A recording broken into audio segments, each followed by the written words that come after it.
And we're back with another PicoCTF challenge, this time repetitions, a general skill category, also labeled base64, and it asks, can you make sense of this file? Download the file here, and the hint is multiple decodings is always good. So I already have the file over here, and what we can see immediately is this looks like base64 because it ends in equal signs, it has only letters and numbers. So the fastest way that I know to go about doing this is to use CyberChef. Let's open this up and let's take our encoded string. We'll go ahead, we'll put it in here. And then we want to perform the from base64 operation. And we can see immediately it shrinks it a little bit. But this still looks like base64 that's coming out. So they've repeatedly applied base64 encoding. We could drag more and more of these from base64 into the recipe, and that would be one way to get there. But that's kind of a little silly. What if there are, for example, 1,000 encodings that happened? You know, how would we deal with that? And the answer is you have to script it up. You have to do this programmatically.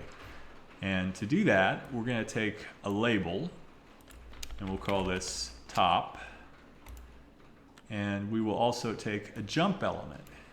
So what's going to happen is this label is declared here. We apply this operation from base64, and then we are going to jump to the top 10 times. And as you can see, doing that means we get no output. So let's start with not jumping at all. So just running through once, and we see the single base64 encoding. So let's bump that up until we find the flag. Perfect.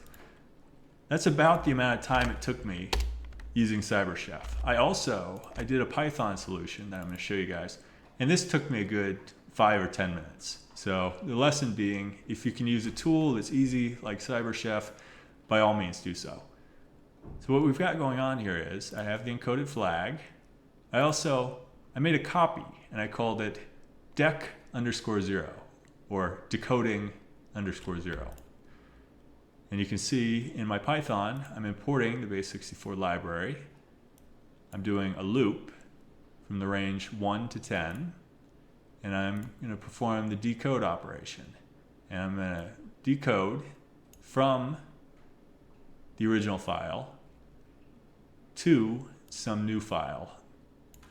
So in the first iteration will be dec0 is decoded and it goes into dec1, then dec1 is decoded and it goes into dec2. This will fail, but it'll give us the answer before it fails. And we'll look into why it fails.